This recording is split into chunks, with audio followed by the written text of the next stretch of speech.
কোনো মানুষের কথা শুনে আপনি মন ক্ষুণ্ণ হবেন না। আপনি এমন কোনো ব্যক্তি নন যে নবী এবং রাসূল, শহীদ, সুহাদা, সিদ্দিকিন, সলিহিন, নেককার, ফরেজগার, ইমাম, মুত্তাকি এরকম অনেক উচ্চ লেভেলে যারা ইমামগণ চলে গেছেন, ইমাম বুখারী, মুসলিম, তিরমিজি সবাই এত বড় বড় আলেম উলামা হওয়ার পরেও, মুহাদ্দিস মুহাক্কিক হওয়ার পরেও তাদের অনেক কষ্ট সহ্য করতে হয়েছেন। এমনকি সবচেয়ে কষ্ট সহ্য করেছেন নবী এবং রাসূলগণ, যা আমরা পরতে পরতে ইতিহাসে, কোরআনুল কারিমে, হাদিসে লক্ষ্য করি, দেখতে পাই, বুঝতে পারি। আসুন না, কোনো মানুষ সামাজিকভাবে, রাজনৈতিকভাবে, রাষ্ট্রীয়ভাবে, এভাবেই ধর্ম বিষয়ে যে কোনো সমস্যায় যখন দেখবেন যে সেই ব্যক্তি আপনার থেকে কোনো কাজ লাভ করতে পারছে না, আপনি সত্যের পরে আছেন, অটুট আছেন, সত্য কথা বলছেন, চুরি করেননি, ডাকাতি করেননি, ছিনতাই করেননি, কিন্তু আপনাকে সমাজের মধ্যে অবশ্যই পতন ঘটাতে হবে, অবশ্যই চাপ প্রয়োগ করতে হবে, অথবা নত করাতে হবে, অথবা অপমান করতে হবে, তখন কিছু লকব লাগায়, যা প্রত্যেক নবী রাসূলদের লাগিয়েছেন। বিশেষ করে নূহ আলাইহিস সালামের পর থেকে প্রত্যেক নবীকে সহ্য করতে হয়েছেন তাদের সেই সমস্ত তিক্ত কথা এবং কর্ম এবং কাজ।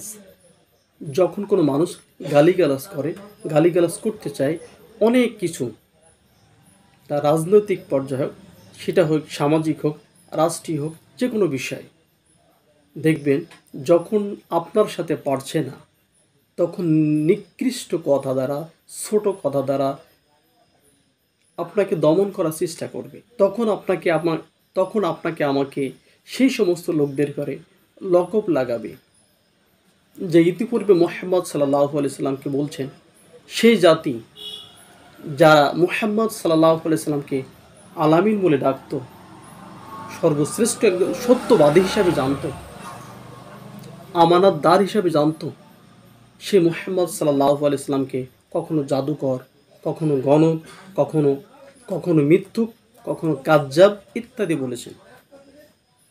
সেখানে বর্তমান প্রেক্ষাপটে দেশে অনুযায়ী, বাংলাদেশে অনুযায়ী, যখন আপনাকে দমন করতে পারছে না, কোনো রকমই আপনাকে হারাতে পারছে না, তখন সামাজিক হোক, রাষ্ট্রীয় হোক, যেভাবে হোক আপনাকে অপমান, অপদস্থ করবে কয়েকটি পন্থায়। তার দু একটি আপনাকে বলি। একটা হলো, আপনাকে নাম দিবে উগ্রপন্থী, সন্ত্রাস, কোনো গালিগালাজ, কোনো গোপন দলের এজেন্ট, সে রাজাকার, গোপন দলের এজেন্ট বলবে, রাজাকার বলবে, জামাত শিবির বলবে, উগ্রপন্থী বলবে, রাষ্ট্রদ্রোহী বলবে, চরমপন্থী বলবে, জঙ্গিবাদ বলবে, হাজারো গালি, নারীদের সাথে সম্পর্ক আছে বলবে, নারী কেলেঙ্কারি দিবে, অর্থ কেলেঙ্কারি দিবে, বিভিন্ন রকম আপনাকে অপমান, অপদস্থ করাবে। কোনোটার মধ্যে আপনি নেই। আপনি হিসাব করবেন, যে অন্যায় করিনি, যে কথা বলিনি, ওটা আমি যদি চুপ থাকি, সহ্য করি, তাহলে আপনি হবেন সফল কাম। আর সেখানে হেরে যাবে তারা। কারণ এখানে ইহকাল এবং পরকালে দুইটা শাস্তি।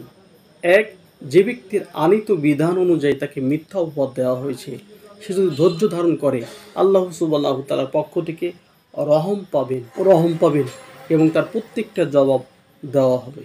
যদি উত্তর না দেয়, তাহলে আল্লাহ সুবহানাহু ওয়া তাআলার কাছ থেকে ইহকাল এবং পরকাল দুইটাই দিক থেকে তিনি যা পাবেন, পুরস্কার পাবেন। আর সেই অপবাদের শাস্তি, যে ব্যক্তি অপবাদ লাগালো, ইসলামী শরিয়া অনুযায়ী তার ৮০ দরদা মারতে হবে। ২, মিথ্যা অজর দেয়, মিথ্যা অপবাদ দেয়, মিথ্যা কথা দেয়, মিথ্যা লকব লাগায়, তাহলে অবশ্যই সেই বান্দার হক নষ্ট পাপ, এর থেকে বঞ্চিত হতে পারলো না। সে বান্দার হক নষ্ট পাপ করলো। অতএব যে ব্যক্তি যাকে লকব লাগালো, মিথ্যা অপবাদ দিল, মিথ্যা কথা বলল, মিথ্যা অপবাদ দিল, কায্যাব বলল, দুশ্চরিত্র বলল, উগ্রপন্থী বলল, সন্ত্রাসী বলল, চাঁদাবাজি বলল ইত্যাদি, প্রত্যেকটার প্রেক্ষাপটে সেই ব্যক্তিকে তার কাছে মাপ চাইতে হবে। আসুন না প্রত্যেকটা গালি শুনবো, হজম করব, যেটা আপনি করেননি বলার চেষ্টা করবেন না। আপনার পক্ষ হয়ে ফেরেশতারা উত্তর দিবে। মুহাম্মদ সাল্লাল্লাহু আলাইহি সাল্লাম এক সময় এক জায়গায় দাঁড়িয়েছিলেন। মুহাম্মদ সাল্লাল্লাহু আলাইহি সাল্লামকে গালি দিতে শুরু করলো এক মহিলা।